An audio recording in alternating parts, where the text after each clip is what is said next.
Hey guys, welcome back. Today I just want to do a quick video on this Wristwatch Wednesday on what tools I use to work on my watches, to recondition them, whatever you want to call it, change their batteries. I bought this toolkit, comes in this case. Now this is still in a bit of a disarray because I haven't been using it for quite some time, but I bought it on Amazon. I'll put a link to it down in the description. Appreciate that is an affiliate link, so I get a tiny kickback from that, but no extra cost to you. Here's some of the things that come in this tool set, things I use most. These are small pry tools, this one and then this one right here, to pop watch backs off. This is probably the one I use the most. This one I use occasionally, but it always ends up slipping, so this one gets a little better grip on that lip on the back of a watch to take the back off. Another tool that I use probably more than about anything else is this little spring bar tool. This thing is pretty cool. Now, my original one had a push bar on one end. That broke, but it came with extra. It's going to be hard for you to see those. It's basically a little cutout, so you can grab that spring bar and push it. I think you've probably seen me do that in some videos before. Now there's a couple of things I use in this, not as much.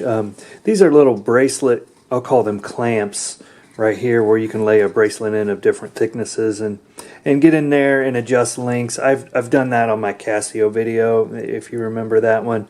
I believe I use this to push pins through.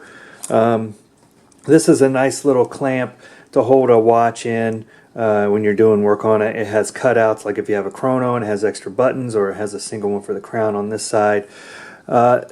This one's a spanner wrench for taking off screw-on backs. Works pretty well. It has different ends that you can put on here, to grip the screw back for the ones that have different kinds of grips, and it adjusts via this little knob and this little knob, so you can get it on there and just kind of screw it off. And then you can even use this clamp if you don't want to scratch your watch up well, and use that. These are the different ends for the spring bars and the tools, extra ends that come.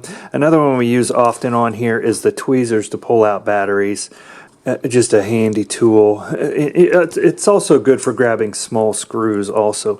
This is for bracelets also, where you can lay a bracelet in and push the pins out to make some adjustments. Again, more ends, screwdrivers, cleaning cloths, a little hammer.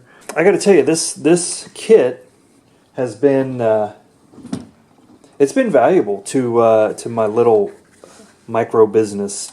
I think it was $17, $18. A link in the description again.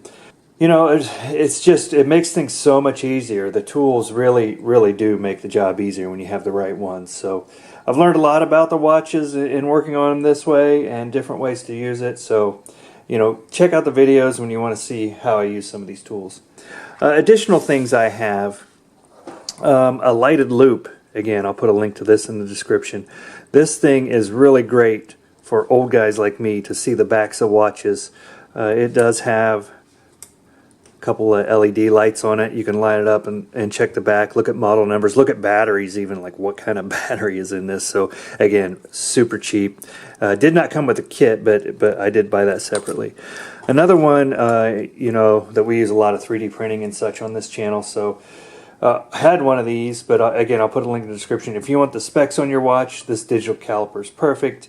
It does millimeters or inches.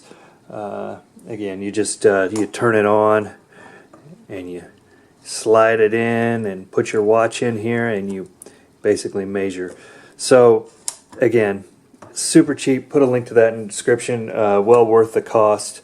And of course, tons of batteries, right? We do batteries over and over here, and I always have a link in the description for the batteries. But one more thing I got that I didn't think would be as useful as it is, it's the watch press. Basically, you can put snapbacks on real easy with these different size, I'll call them dies, basically. So they can screw on, these screw on and off. You can get your watch in here, you can put your little lint cloth down there, and you can just push the backs right on.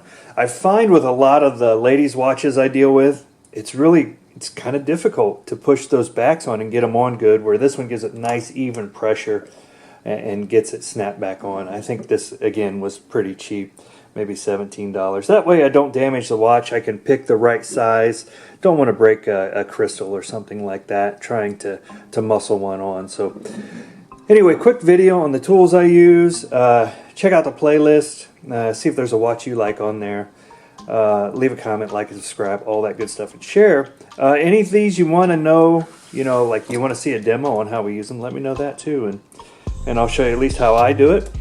Doesn't mean it's the right way, but it's definitely one of the ways to do it. So that's all we have for today, guys. Thanks for watching. We'll see you next time.